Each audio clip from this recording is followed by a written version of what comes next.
Hi friends, എല്ലാവർക്കും talent plus ട്യൂട്ടോറിയലിന്റെ general PSC ക്ലാസ്സിലേക്ക് സ്വാഗതം. ഇന്ന് നമ്മളിവിടെ പഠിക്കാൻ പോകുന്നത് ആധിപത്യത്തിനായുള്ള ആദ്യകാല യുദ്ധങ്ങൾ. ഇന്ത്യയിൽ നടന്ന ആധിപത്യത്തിനായുള്ള ആദ്യകാല യുദ്ധങ്ങളെ കുറിച്ചാണ് നമ്മൾ ഇന്നിവിടെ പഠിക്കാൻ പോകുന്നത്. നോട്ട്സുകൾ വാട്സപ്പ് ഗ്രൂപ്പിൽ ലഭ്യമാണ്. താല്പര്യമുള്ളവർക്ക് ഗ്രൂപ്പിൽ ജോയിൻ ചെയ്യാം. ലിങ്ക് ഡിസ്ക്രിപ്ഷനിൽ ആഡ് ചെയ്തിട്ടുണ്ട്. താല്പര്യമുള്ളവർ ഗ്രൂപ്പിൽ ജോയിൻ ചെയ്യുക. അവിടെ നോട്ട്സുകളും PSC ടിപ്സുകളും ഫ്രീ ആയിട്ട് ലഭിക്കുന്നതാണ്. ഓക്കെ, ഇനി നമുക്ക് തുടങ്ങാം. ഫ്രഞ്ചുകാരും ബ്രിട്ടീഷുകാരും തമ്മിൽ നടന്ന യുദ്ധങ്ങളെ കുറിച്ചാണ് നമ്മൾ ആദ്യമേ പറയുന്നത്. ഫ്രഞ്ചുകാരും ബ്രിട്ടീഷുകാരും തമ്മിൽ ഇന്ത്യയിൽ വെച്ച് നടന്ന യുദ്ധങ്ങളിൽ വളരെ പ്രധാനപ്പെട്ട യുദ്ധങ്ങളാണ് കർണാട്ടിക് യുദ്ധങ്ങൾ. ഇതിന്റെ കാലഘട്ടം ചോദിച്ചാൽ 1746 മുതൽ 1763 വരെയാണ് കർണാട്ടിക് യുദ്ധത്തിന്റെ കാലഘട്ടം.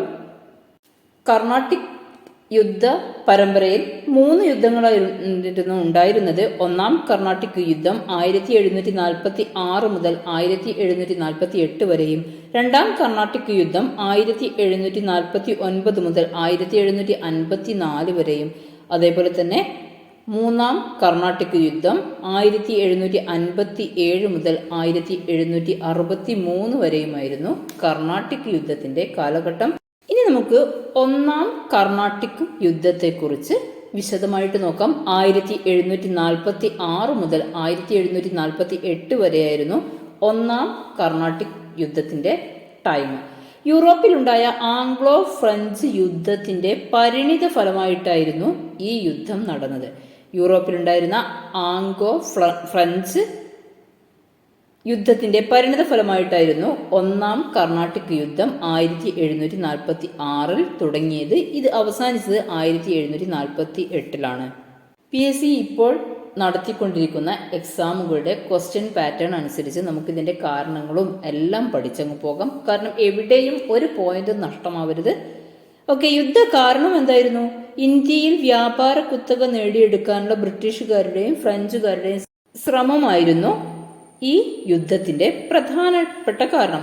ഒന്നാം കർണാട്ടിക് യുദ്ധത്തിന്റെ ഭാഗമായി ഫ്രഞ്ചുകാർ പിടിച്ചെടുത്ത സ്ഥലം ഏതാണെന്ന് ചോദിച്ചാൽ മദ്രാസ് ഫ്രഞ്ചുകാർ പിടിച്ചെടുത്തു.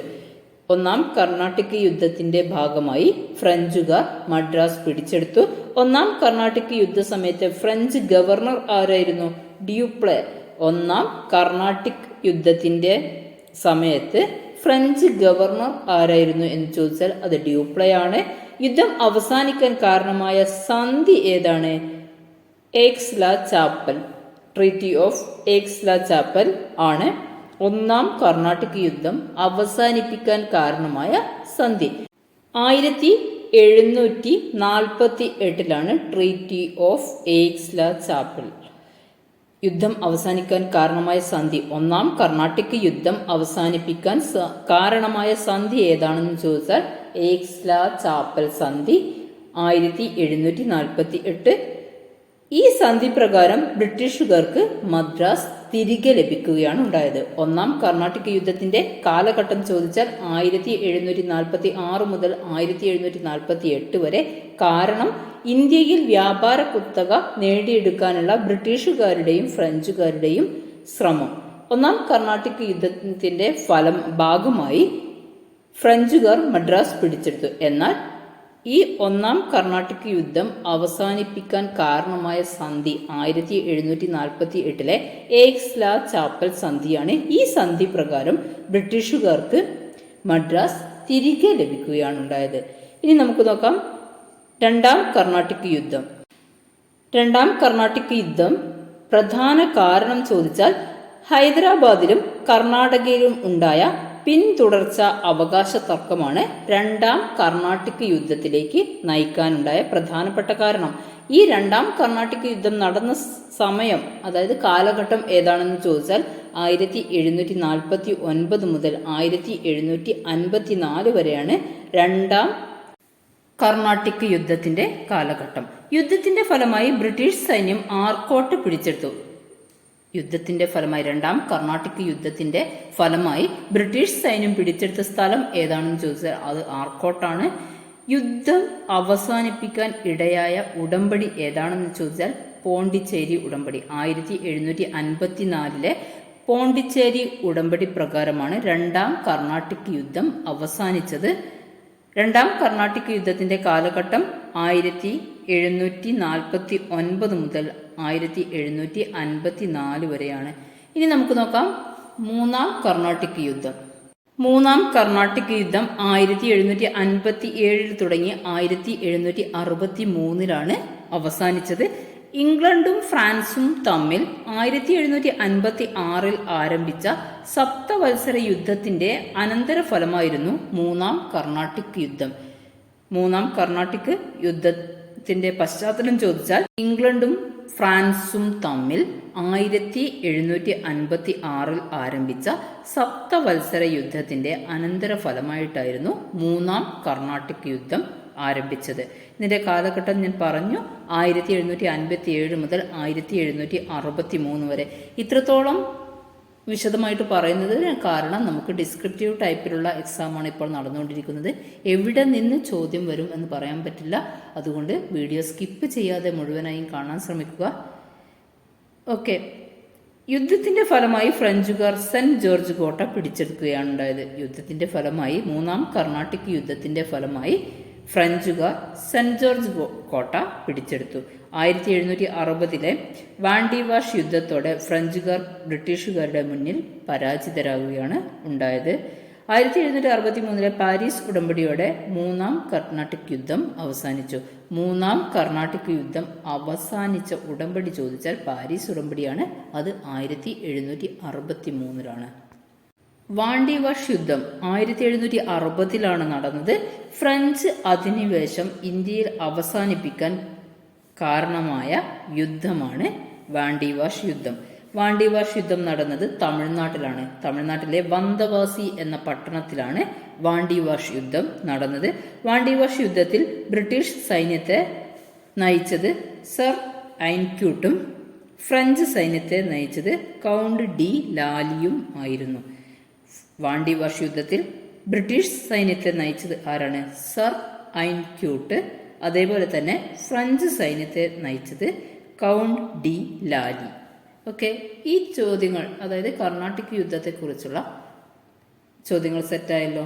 ഇനി നമുക്ക് മൈസൂർ യുദ്ധങ്ങളെക്കുറിച്ച് പഠിക്കാം. മൈസൂർ യുദ്ധം നടന്നത് ദക്ഷിണേന്ത്യയിലാണ്. ദക്ഷിണേന്ത്യയിലെ ബ്രിട്ടീഷുകാർക്കെതിരെയുള്ള വളരെ പ്രധാനപ്പെട്ട എതിരാളികളായിരുന്നു മൈസൂർ സുൽത്താൻമാർ. മലബാറിലെ ബ്രിട്ടീഷുകാരുടെ കച്ചവടത്തിന് മൈസൂർ സുൽത്താൻമാർ തടസ്സം സൃഷ്ടിച്ചു. ഇത് ബ്രിട്ടീഷുകാരും മൈസൂർ സുൽത്താൻമാരും തമ്മിലുള്ള യുദ്ധത്തിലേക്ക് നയിക്കുകയാണ് ഉണ്ടായത്. മൈസൂർ യുദ്ധം നയിച്ചത് ഹൈദരലിയും മകൻ ടിപ്പു സുൽത്താനുമായിരുന്നു. ഹൈദരലിയും ടിപ്പു സുൽത്താനുമാണ് മൈസൂർ യുദ്ധം നയിച്ചത്. ഒന്നാം മൈസൂർ യുദ്ധത്തിന്റെ കാലഘട്ടം 1767 മുതൽ 1769 വരെയാണ് ഒന്നാം മൈസൂർ യുദ്ധത്തിന്റെ കാലഘട്ടം. ഹൈദരലിയും ബ്രിട്ടീഷുകാരും തമ്മിലായിരുന്നു ഒന്നാം മൈസൂർ യുദ്ധം നടന്നത്. യുദ്ധത്തിൽ ബ്രിട്ടീഷുകാർ പരാജയപ്പെടുകയാണ് ഉണ്ടായത്. യുദ്ധത്തിന്റെ ഫലമായി ഉണ്ടായ ഉടമ്പടിയാണ് മദ്രാസ് ഉടമ്പടി. 1769 ഒന്നാം മൈസൂർ യുദ്ധം അവസാനിക്കാൻ ഇടയായ ഉടമ്പടി ഉണ്ടാക്കിയത്. അത് മദ്രാസ് ഉടമ്പടിയാണ്. മദ്രാസ് ഉടമ്പടി പ്രകാരം മൈസൂരിനെ മറ്റേതെങ്കിലും രാജ്യം ആക്രമിച്ചാൽ ബ്രിട്ടീഷുകാർ സഹായിക്കണമെന്ന് വ്യവസ്ഥ ചെയ്യപ്പെട്ട ഉടമ്പടിയാണ് മദ്രാസ് ഉടമ്പടി. 1767 മുതൽ 1769 വരെയാണ് ഒന്നാം മൈസൂർ യുദ്ധത്തിന്റെ കാലഘട്ടം. ബ്രിട്ടീഷുകാരും ഹൈദരലിയും തമ്മിലായിരുന്നു ഒന്നാം മൈസൂർ യുദ്ധം നടന്നത്. മദ്രാസ് ഉടമ്പടി 1769 മദ്രാസ് ഉടമ്പടി പ്രകാരം ഒന്നാം മൈസൂർ യുദ്ധം അവസാനിച്ചു. രണ്ടാം മൈസൂർ യുദ്ധത്തിന്റെ കാലഘട്ടം 1780 മുതൽ 1784 വരെയാണ് രണ്ടാം മൈസൂർ യുദ്ധത്തിന്റെ കാലഘട്ടം. കാരണം മറാഠികൾ മൈസൂരിനെ ആക്രമിച്ചപ്പോൾ സഹായിക്കാൻ വിസമ്മതിച്ചു. അതേപോലെ തന്നെ ബ്രിട്ടീഷുകാരുടെ മാഹി ആക്രമണവും രണ്ടാം മൈസൂർ യുദ്ധത്തിന് കാരണമായി. ഒന്നാം മൈസൂർ യുദ്ധത്തിന്റെ മദ്രാസ് ഉടമ്പടി പ്രകാരം മൈസൂരിനെ മറ്റേതെങ്കിലും രാജ്യം ആക്രമിക്കുകയാണെങ്കിൽ ബ്രിട്ടീഷുകാർ സഹായിക്കണമെന്ന് വ്യവസ്ഥ ചെയ്തിരുന്നു. ആ വ്യവസ്ഥ അവർ പാലിക്കാതിരിക്കുകയും കൂടാതെ അവർ മാഹി ആക്രമണവും, അതായത് ബ്രിട്ടീഷുകാരുടെ മാഹി ആക്രമണവും രണ്ടാം മൈസൂർ യുദ്ധത്തിന്റെ കാരണങ്ങളായി. ബ്രിട്ടീഷ് ഗവർണർ ജനറൽ ആയിരുന്ന വാറൻ ഹേസ്റ്റിങ്സും ഹൈദരാലിയും തമ്മിലായിരുന്നു യുദ്ധം. ബ്രിട്ടീഷ് ഗവർണറായിരുന്ന വാറൻ ഹേസ്റ്റിങ്സും ഹൈദരാലിയും തമ്മിലായിരുന്നു രണ്ടാം മൈസൂർ യുദ്ധം. ഹൈദരാലി മരണപ്പെട്ടത് 1782-ലാണ്. 1784 വരെയായിരുന്നു രണ്ടാം മൈസൂർ യുദ്ധത്തിന്റെ കാലഘട്ടം. പക്ഷെ 1782-ലാണ് ഹൈദരാലി മരണപ്പെടുന്നത്. അതിനെ തുടർന്ന് ടിപ്പു സുൽത്താൻ നേതൃത്വം ഏറ്റെടുക്കുകയും പിന്നീട് ടിപ്പുവിന്റെ നേതൃത്വത്തിൽ ബ്രിട്ടീഷുകാരുമായുള്ള രണ്ടാം മൈസൂർ യുദ്ധം തുടരുകയും ചെയ്തു. 1784 മംഗലാപുരം സന്ധിയോടുകൂടിയാണ് രണ്ടാം മൈസൂർ യുദ്ധം അവസാനിച്ചത്. ഒന്നാം മൈസൂർ യുദ്ധം അവസാനിച്ചത് മദ്രാസ് ഉടമ്പടിയാണെങ്കിൽ രണ്ടാം മൈസൂർ യുദ്ധം അവസാനിപ്പിച്ച ഉടമ്പടിയുടെ പേരാണ് മംഗലാപുരം ഉടമ്പടി. ഇനി നമുക്ക് മൂന്നാം മൈസൂർ യുദ്ധത്തെക്കുറിച്ച് പഠിക്കാം. കാലഘട്ടം 1790 മുതൽ 1792 വരെയാണ് മൂന്നാം മൈസൂർ യുദ്ധത്തിന്റെ കാലഘട്ടം. ഇതിന്റെ പ്രധാന കാരണം ടിപ്പുവിന്റെ തിരുവിതാംകൂർ ആക്രമണമായിരുന്നു മൂന്നാം മൈസൂർ യുദ്ധത്തിന്റെ പ്രധാനപ്പെട്ട കാരണം. ടിപ്പു തിരുവിതാംകൂർ ആക്രമിച്ചതിന്റെ കാരണം ചോദിച്ചാൽ കൊച്ചിയിലെ ഡച്ചുകാരിൽ നിന്നും കൊച്ചിയിലെ കോട്ടയും കൊടുങ്ങല്ലൂരും ഡച്ചുകാരിൽ നിന്ന് തിരുവിതാംകൂർ വിലയ്ക്ക് വാങ്ങിയതാണ് ടിപ്പുവിന്റെ മൂന്നാം മൈസൂർ യുദ്ധത്തിന്റെ ടിപ്പുവിന്റെ തിരുവിതാംകൂർ ആക്രമണത്തിനുണ്ടായ കാരണം. കൊച്ചിയിലെ കോട്ടയും കൊടുങ്ങല്ലൂരും തിരുവിതാംകൂർ വിലയ്ക്ക് വാങ്ങിയതാണ് ടിപ്പുവിന്റെ തിരുവിതാംകൂർ ആക്രമണത്തിന് കാരണമായത്. ബ്രിട്ടീഷ് സൈന്യത്തെ നയിച്ചത് കോൺവാലിസ് ആണ്. ബ്രിട്ടീഷ് സൈന്യത്തെ നയിച്ചത് ആരാണ്? കോൺവാലിസ് പ്രഭുവാണ്. കോൺവാലിസ് പ്രഭു തന്ത്രപൂർവ്വം മറാത്തികളെയും നിസാമിനെയും വശത്താക്കിക്കൊണ്ട് ടിപ്പുവിനെതിരെ യുദ്ധം ആരംഭിക്കുകയാണ് ഉണ്ടായത്. ശ്രീരംഗപട്ടണം സന്ധിയോടുകൂടി 1792 ഈ യുദ്ധം അവസാനിപ്പിച്ചു. ശ്രീരംഗപട്ടണം ഉടമ്പടി പ്രകാരം മലബാർ ബ്രിട്ടീഷുകാർക്ക് വിട്ടുകൊടുക്കുകയും ചെയ്തു. 1792 ശ്രീരംഗപട്ടണം ഉടമ്പടി.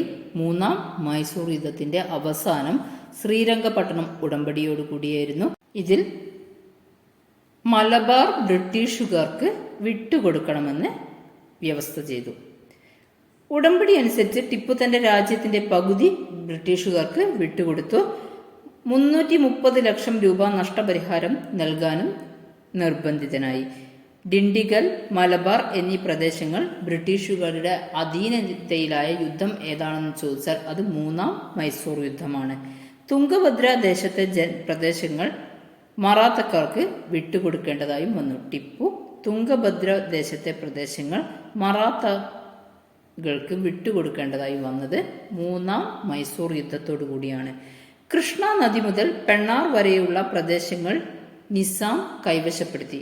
കൃഷ്ണ നദി മുതൽ പെണ്ണാർ വരെയുള്ള പ്രദേശങ്ങൾ നിസാം കൈവശപ്പെടുത്തുകയുണ്ടായി. മൂന്നാം മൈസൂർ യുദ്ധം ടിപ്പുവിന്റെ സമ്പത്തും അധികാരവും ചോർത്തിക്കളഞ്ഞ യുദ്ധമായിരുന്നു. മൂന്നാം മൈസൂർ യുദ്ധം മൈസൂർ യുദ്ധങ്ങളിൽ വളരെ പ്രധാനപ്പെട്ട യുദ്ധമാണ് മൂന്നാം മൈസൂർ യുദ്ധം. ഇനി നമുക്ക് നോക്കാം 1799 നാലാം മൈസൂർ യുദ്ധം. മൂന്നാം മൈസൂർ യുദ്ധത്തിൽ പരാജയപ്പെട്ട ടിപ്പു സുൽത്താൻ ഫ്രാൻസിന്റെ സഹായത്തോടെ കമ്പനിക്കെതിരെ യുദ്ധം ആരംഭിക്കുകയാണ് ഉണ്ടായത്. 1799 നാലാം മൈസൂർ യുദ്ധം ആരംഭിച്ചത്. ബ്രിട്ടീഷ് സൈന്യാധിപനായിരുന്നു നാലാം മൈസൂർ യുദ്ധത്തിലെ ബ്രിട്ടീഷ് സൈന്യാധിപനായിരുന്നു ആർതർ വെല്ലസ്ലി. ടിപ്പുവിന്റെ വിശ്വസ്തനായ മന്ത്രിയായിരുന്നു മിർ സാദിഖ്. പക്ഷെ ഇദ്ദേഹം ടിപ്പുവിനെ പരാജയപ്പെടുത്താൻ ബ്രിട്ടീഷുകാരെ സഹായിക്കുകയാണ് ചെയ്തത്. ബ്രിട്ടീഷുകാരെ സഹായിച്ച, അതായത് ടിപ്പുവിനെ പരാജയപ്പെടുത്താൻ ബ്രിട്ടീഷുകാരെ സഹായിച്ച ടിപ്പുവിന്റെ മന്ത്രിയുടെ പേര് എന്താണെന്ന് ചോദിച്ചാൽ മിർ സാദിഖ്.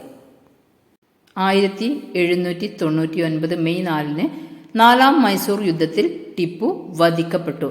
ടിപ്പു വധിക്കപ്പെട്ട ദിവസം ചോദിച്ചാൽ 1799 മെയ് 4 നാലാം മൈസൂർ യുദ്ധത്തിൽ വെച്ചാണ് ടിപ്പു വധിക്കപ്പെട്ടത്.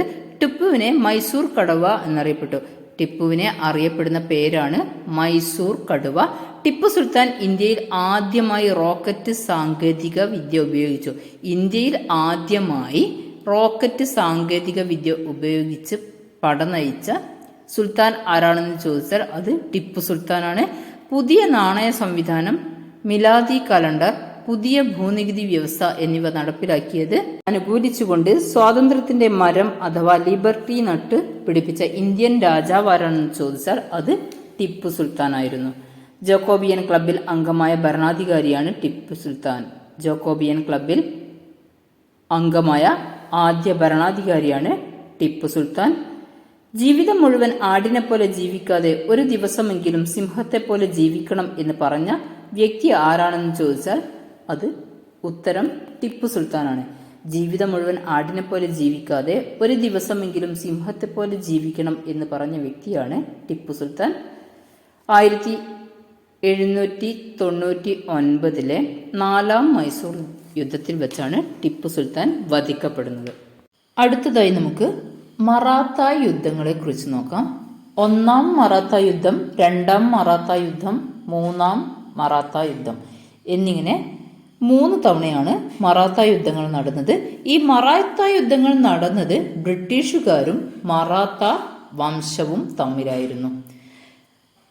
1ാം മറാത്ത യുദ്ധം നടന്ന വർഷം 1775 മുതൽ 1782 വരെയുള്ള കാലഘട്ടത്തിലാണ് 1ാം മറാത്ത യുദ്ധം നടന്നത്. ബ്രിട്ടീഷുകാർ 1ാം മറാത്ത യുദ്ധത്തിൽ പരാജയപ്പെട്ടു. 1ാം മറാത്ത യുദ്ധത്തിൽ ബ്രിട്ടീഷ് സൈന്യാധിപൻ വാറൻ ഹേസ്റ്റിങ്സ് ആയിരുന്നു. ബ്രിട്ടീഷ് ഗവൺമെന്റ് മറാത്തയുടെ ആഭ്യന്തര കാര്യങ്ങളിൽ ഇടപെട്ടതാണ് 1ാം മറാത്ത യുദ്ധത്തിന്റെ പ്രധാനപ്പെട്ട കാരണം. 1ാം മറാത്ത യുദ്ധം നടന്ന കാലഘട്ടം 1775 മുതൽ 1782 വരെയായിരുന്നു. ഇതിന്റെ പ്രധാന കാരണം ബ്രിട്ടീഷ് ഗവൺമെന്റ് മറാത്തയുടെ ആഭ്യന്തര കാര്യങ്ങളിൽ ഇടപെട്ടത്. 1ാം മറാത്ത യുദ്ധത്തിൽ വാറൻ ഹേസ്റ്റിങ്സ് ആയിരുന്നു ബ്രിട്ടീഷ് സൈന്യാധിപൻ. ബ്രിട്ടീഷ് സൈന്യം 1ാം മറാത്ത യുദ്ധത്തിൽ പരാജയപ്പെട്ടു. 1ാം മറാത്ത യുദ്ധം അവസാനിപ്പിച്ച ഉടമ്പടിയാണ് സൽബായ് ഉടമ്പടി. സൽബായ് ഉടമ്പടി 1782 വാറൻ ഹേസ്റ്റിങ്സും പെഷ്വായും തമ്മിൽ ഒപ്പിട്ട സൽബായ് ഉടമ്പടിയോടെ 1ാം മറാത്ത യുദ്ധം അവസാനിച്ചു. 2ാം മറാത്ത യുദ്ധത്തിന്റെ കാലഘട്ടം 1803 മുതൽ 1805 വരെയാണ്. 2ാം മറാത്ത യുദ്ധത്തിന്റെ കാലഘട്ടം ചോദിച്ചാൽ 1803 മുതൽ 1805 വരെയാണ്. ഈ യുദ്ധത്തിന് ശേഷം 2ാം മറാത്ത യുദ്ധത്തിന് ശേഷം പൂനെയിൽ ബ്രിട്ടീഷുകാർക്ക് അധികാരം ലഭിക്കുകയാണ് ഉണ്ടായത്. പൂനെയിൽ ബ്രിട്ടീഷുകാർക്ക് അധികാരം ലഭിച്ച ഉടമ്പടി ഏതായിരുന്നു? ബാസിൽ സന്ധി. ബാസിൽ സന്ധിയോടുകൂടിയാണ് 2ാം മറാത്ത യുദ്ധം കഴിഞ്ഞതിനു ശേഷം ബ്രിട്ടീഷുകാർക്ക് പൂനെയിൽ അധികാരം ലഭിച്ചത്.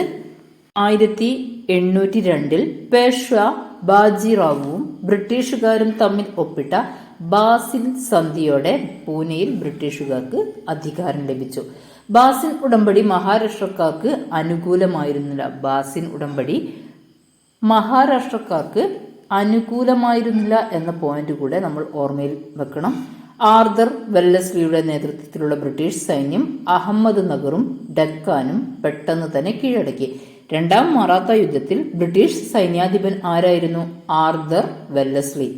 2ാം മറാത്ത യുദ്ധം അവസാനിച്ചത് 1805 ഉടമ്പടി രാജ്ഘട്ട് ഉടമ്പടി. ഇനി നമുക്ക് നോക്കാം 3ാം മറാത്ത യുദ്ധം കാലഘട്ടം 1817 മുതൽ 1819 വരെയായിരുന്നു 3ാം മറാത്ത യുദ്ധത്തിന്റെ കാലഘട്ടം. ബ്രിട്ടീഷ് ഗവൺമെന്റിന്റെ തെറ്റായ നയങ്ങളും നഷ്ടപ്പെട്ട പ്രദേശങ്ങൾ പിടിച്ചെടുക്കുവാനുള്ള മറാത്താക്കാരുടെ ശ്രമവുമാണ് 3ാം മറാത്ത യുദ്ധത്തിന്റെ പ്രധാനപ്പെട്ട കാരണം. ഗവർണർ ജനറൽ ഹേസ്റ്റിങ്സ് പ്രഭു ഗവൺമെന്റിന്റെ മുൻ നിഷ്പക്ഷത നയം മാറ്റിയതിന്റെ ഫലമായാണ് 3ാം മറാത്ത യുദ്ധം ആരംഭിച്ചത്. മറാത്ത വംശത്തിനുമേൽ ബ്രിട്ടീഷ് പൂർണ്ണ ആധിപത്യം സ്ഥാപിച്ചത് 3ാം മറാത്ത യുദ്ധത്തോടു കൂടിയാണ്. 3ാം മറാത്ത യുദ്ധത്തിന്റെ കാലഘട്ടം 1817 മുതൽ 1819 വരെയാണ്. നെക്സ്റ്റ് പോയിന്റ് നമുക്ക് നോക്കാം. ആംഗ്ലോ സിഖ് യുദ്ധങ്ങൾ. 1840കളിൽ ബ്രിട്ടീഷ് ഭരണാധികാരികളും പഞ്ചാബിലെ സിഖ് സാമ്രാജ്യവും തമ്മിൽ നടത്തിയ 2 യുദ്ധ പരമ്പരകൾ ആണ് ആംഗ്ലോ സിഖ് യുദ്ധങ്ങൾ എന്ന് അറിയപ്പെടുന്നത്. ഒന്നാം ആംഗ്ലോ സിഖ് യുദ്ധം നടന്ന കാലഘട്ടം 1845-46 കാലഘട്ടത്തിലാണ് ഒന്നാം ആംഗ്ലോ സിഖ് യുദ്ധം നടന്നത്. പഞ്ചാബിലേക്കുള്ള ബ്രിട്ടീഷുകാരുടെ കടന്നുകയറ്റമാണ് ഒന്നാം ആംഗ്ലോ സിഖ് യുദ്ധത്തിന് പ്രധാനപ്പെട്ട കാരണം. ഇതിന്റെ ഫലങ്ങൾ എന്തൊക്കെയാണ് എന്ന് നോക്കാം. ഒന്നാം ആംഗ്ലോ സിഖ് യുദ്ധത്തിന്റെ ഫലങ്ങൾ 1846 മാർച്ച് 9 ഒപ്പുവെച്ച ലാഹോർ സമാധാന സന്ധി പ്രകാരം പഞ്ചാബ് ബ്രിട്ടീഷ് ഇന്ത്യയുടെ ആശ്രിത രാജ്യമായി മാറി. രണ്ടാമത്തെ ഫലം എന്താണ്? ഒന്നാം ആംഗ്ലോ സിഖ് യുദ്ധത്തോടെ സിഖ് തലസ്ഥാനമായ ലാഹോറിൽ ബ്രിട്ടീഷ് പ്രസിഡന്റ് നിയമിക്കപ്പെട്ടു. ഒന്നാം ആംഗ്ലോ സിഖ് യുദ്ധം നടന്ന കാലഘട്ടം 1845 മുതൽ 1846 വരെയാണ്. പ്രധാന കാരണം പഞ്ചാബിലേക്കുള്ള ബ്രിട്ടീഷുകാരുടെ കടന്നുകയറ്റം. ഒന്നാം ആംഗ്ലോ സിഖ് യുദ്ധത്തിന്റെ അനന്തര ഫലങ്ങൾ എന്തൊക്കെയായിരുന്നു? 1846 മാർച്ച് 9 ഒപ്പുവെച്ച ലാഹോർ സമാധാന സന്ധി പ്രകാരം പഞ്ചാബ് ബ്രിട്ടീഷ് ഇന്ത്യയുടെ ആശ്രിത രാജ്യമായി മാറി. അതേപോലെ തന്നെ ഒന്നാം ആംഗ്ലോ സിഖ് യുദ്ധത്തോടെ സിഖ് തലസ്ഥാനമായ ലാഹോറിൽ ബ്രിട്ടീഷ് പ്രസിഡന്റ് നിയമിക്കപ്പെട്ടു എന്നതും ഒന്നാം ആംഗ്ലോ സിഖ് യുദ്ധത്തിന്റെ അനന്തര ഫലങ്ങളാണ്. ഇനി നമുക്ക് നോക്കാം രണ്ടാം ആംഗ്ലോ സിഖ് യുദ്ധം. കാലഘട്ടം 1848 മുതൽ 1849 വരെയാണ് രണ്ടാം ആംഗ്ലോ സിഖ് യുദ്ധത്തിന്റെ കാലഘട്ടം. സിഖ് സാമ്രാജ്യത്തിന്റെ പതനമായിരുന്നു രണ്ടാം ആംഗ്ലോ സിഖ് യുദ്ധത്തിന്റെ അനന്തരഫലങ്ങളിൽ വളരെ പ്രധാനപ്പെട്ട കാര്യം. രണ്ടാം ആംഗ്ലോ സിഖ് യുദ്ധത്തോടുകൂടി സിഖ് സാമ്രാജ്യത്തിന് അന്ത്യമാവുകയും പഞ്ചാബ് ബ്രിട്ടീഷ് സാമ്രാജ്യത്തിന്റെ ഭാഗമായി തീരുകയും ചെയ്തു. സി ജോൺ ലോറൻസിനെ പഞ്ചാബിന്റെ ആദ്യത്തെ ചീഫ് കമ്മീഷണറായി നിയമിക്കുകയും ചെയ്തു. സർ ജോൺ ലോറൻസിനെ പഞ്ചാബിന്റെ ആദ്യത്തെ ചീഫ് കമ്മീഷണറായി നിയമിക്കുകയും ചെയ്തു. രണ്ടാം ആംഗ്ലോ സിഖ് യുദ്ധത്തോടു കൂടിയാണ് സർ ജോൺ ലോറൻസിനെ പഞ്ചാബിന്റെ ആദ്യത്തെ ചീഫ് കമ്മീഷണറായി നിയമിച്ചത്. ഇന്ത്യയുമായുള്ള വ്യാപാര കുത്തക നിലനിർത്താൻ രാഷ്ട്രീയ അധികാരം ബ്രിട്ടീഷുകാർക്ക് അനിവാര്യമായിരുന്നു. ഇതിന്റെ തുടക്കമായിരുന്നു 1757 പ്ലാസി യുദ്ധവും 1764 ബക്സാർ യുദ്ധവും. ബ്രിട്ടീഷ് സാമ്രാജ്യത്തിന് ഇന്ത്യയിൽ അടിത്തറയിട്ട യുദ്ധമാണ് പ്ലാസി യുദ്ധം. 1757 ജൂൺ 23 സിറാജ് ഉദ്ദൗളയും റോബർട്ട് ക്ലൈവും തമ്മിലായിരുന്നു പ്ലാസി യുദ്ധം നടന്നത്. പ്ലാസി യുദ്ധം നടന്ന വർഷം 1757, ആരംഭിച്ചത് ജൂൺ 23. സിറാജ് ഉദ്ദൗളയും റോബർട്ട് ക്ലൈവും തമ്മിലായിരുന്നു പ്ലാസി യുദ്ധം നടന്നത്. പ്രധാനപ്പെട്ട കാരണം ഇരുട്ടറ ദുരന്തമായിരുന്നു. 1756 ഇരുട്ടറ ദുരന്തമായിരുന്നു പ്രധാനപ്പെട്ട കാരണം. യുദ്ധാനന്തരം ബംഗാളിലെ രാജാവായി ബ്രിട്ടീഷുകാർ അവരോധിച്ചത് ആരെയായിരുന്നു? മിർ ജാഫറിനെയായിരുന്നു. സിറാജ് ഉദ്ദൗളയുടെ സൈന്യാധിപനായ മിർ ജാഫറിനെയാണ് പ്ലാസി യുദ്ധാനന്തരം ബംഗാളിലെ രാജാവായി ബ്രിട്ടീഷുകാർ അവരോധിച്ചത്. പ്ലാസി യുദ്ധസമയത്തെ മുഗൾ ഭരണാധികാരിയായിരുന്നു ആലംഗീർ രണ്ടാമൻ. പ്ലാസി യുദ്ധസമയത്തെ മുഗൾ ഭരണാധികാരിയായിരുന്നു ആലംഗീർ രണ്ടാമൻ. പ്ലാസി ബ്രിട്ടീഷ് സാമ്രാജ്യത്തിന് ഇന്ത്യയിൽ അടിത്തറയിട്ടെങ്കിൽ ഇന്ത്യയിൽ ബ്രിട്ടീഷ് ആധിപത്യം സുസ്ഥിരമാക്കിയ യുദ്ധമായിരുന്നു ബക്സാർ യുദ്ധം. നടന്ന വർഷം 1764 ഒക്ടോബർ 22. 1764 ഒക്ടോബർ 22 ബക്സാർ യുദ്ധം നടന്നത്. ഇന്ത്യയിൽ ബ്രിട്ടീഷ് ആധിപത്യം സുസ്ഥിരമാക്കിയ യുദ്ധമാണ് ബക്സാർ യുദ്ധം. ബക്സാർ തോൽവിയെ തുടർന്നുണ്ടായ ഉടമ്പടിയാണ് ഒന്നാം അലഹബാദ് ഉടമ്പടി. 1765 ഒന്നാം അലഹബാദ് ഉടമ്പടി തയ്യാറാക്കിയത്. ഷൂജ ഉദ്ദൗളയും ഹെക്ടർ മൺറോയുടെ നേതൃത്വത്തിലുള്ള ബ്രിട്ടീഷ് സൈന്യവും തമ്മിലായിരുന്നു ബക്സാർ യുദ്ധം നടന്നത്. ബക്സാർ സ്ഥിതി ചെയ്യുന്ന സംസ്ഥാനം ചോദിച്ചാൽ അത് ബീഹാറാണ്. ബക്സാർ സ്ഥിതി ചെയ്യുന്ന സംസ്ഥാനം ബീഹാറാണ്. ബക്സാർ തോൽവിയെ തുടർന്നുണ്ടായ ഉടമ്പടിയാണ് ഒന്നാം അലഹബാദ് ഉടമ്പടി 1765. ഈ രണ്ട് യുദ്ധങ്ങളും നടന്നത് ബംഗാളിലായിരുന്നു. ഒന്നാം അലഹബാദ് ഉടമ്പടി പ്രകാരം ബക്സാർ യുദ്ധം അവസാനിച്ചു. ബക്സാർ യുദ്ധവും പ്ലാസി യുദ്ധവും നടന്നത് ബംഗാളിൽ ആയിരുന്നു. ബംഗാൾ ആക്രമിച്ച് കീഴ്പ്പെടുത്താൻ ബ്രിട്ടീഷുകാരെ പ്രേരിപ്പിച്ച ഘടകങ്ങൾ എന്തൊക്കെയായിരുന്നു എന്ന് ചോദിച്ചാൽ, ബംഗാൾ പ്രവിശ്യയുടെ സമ്പൽ സമൃദ്ധി, മണ്ണിന്റെ ഫലഭൂയിഷ്ഠത, അതേപോലെ തന്നെ ഭൂമിശാസ്ത്രപരമായ പ്രത്യേകത, ഇവയെല്ലാം ബംഗാൾ ആക്രമിച്ച് കീഴ്പ്പെടുത്താൻ ബ്രിട്ടീഷുകാരെ പ്രേരിപ്പിച്ച ഘടകങ്ങളായിരുന്നു. ലോകപ്രശസ്ത നെയ്ത്തുകേന്ദ്രങ്ങളായ മുർഷിദാബാദ്, ധാക്ക എന്നിവ ബംഗാളിൽ ആയിരുന്നു. ബ്രിട്ടീഷ് ഭരണത്തിന്റെ ചൂഷണം ഏറ്റവും കൂടുതൽ അനുഭവിക്കേണ്ടി വന്നത് കർഷകർക്കും ഗോത്ര ജനതയ്ക്കും ആയിരുന്നു എന്നതുകൂടെ നമ്മൾ ഓർത്തിരിക്കുക. കർഷകർക്ക് അനുഭവിക്കേണ്ടി വന്ന ചൂഷണങ്ങൾ എന്തൊക്കെയാണ്? അമിത നികുതി ഭാരം, നികുതി പണമായി നൽകണമെന്ന വ്യവസ്ഥ, ഇടനിലക്കാരുടെ ചൂഷണം, ഭക്ഷ്യവിളകൾക്ക് പകരം നാണ്യവിളകൾ കൃഷി ചെയ്യേണ്ടി വന്നു. ഇവയെല്ലാം ബംഗാളിലെ കർഷകർക്ക് അനുഭവിക്കേണ്ടി വന്ന ചൂഷണങ്ങളാണ്. എന്നാൽ ഗോത്ര ജനത അനുഭവിക്കേണ്ടി വന്ന ചൂഷണങ്ങൾ, വനങ്ങൾ ഈസ്റ്റ് ഇന്ത്യ കമ്പനിയുടെ നിയന്ത്രണത്തിലായി, വനവിഭവ ശേഖരണവും പരമ്പരാഗത കൃഷിരീതികളും തടസ്സപ്പെട്ടു, റോഡ്, റെയിൽ എന്നിവയുടെ വ്യാപനം ഗോത്ര ജനതയുടെ ജീവിതത്തെ ദുസ്സഹമാക്കുകയും ചെയ്തു. ബ്രിട്ടീഷുകാർ ഇന്ത്യയിൽ നടപ്പിലാക്കിയ സാമ്പത്തിക ചൂഷണങ്ങളെക്കുറിച്ച് പഠിക്കാം. പുതിയ റവന്യൂ സമ്പ്രദായങ്ങളും കൈവശാവകാശ നിയമവും ജമീന്ദാരി നിയമവും ആദ്യമായി നടപ്പിലാക്കപ്പെട്ടത് ബംഗാളിലാണ്. ബ്രിട്ടീഷുകാർ നടപ്പിലാക്കിയ നികുതി സമ്പ്രദായങ്ങൾ: ശാശ്വത ഭൂനികുതി വ്യവസ്ഥ, റൈറ്റ് വാരി സമ്പ്രദായം, മഹൽവാരി സമ്പ്രദായം. അതിൽ നമുക്ക് ശാശ്വത ഭൂനികുതി വ്യവസ്ഥയെക്കുറിച്ച് പഠിക്കാം.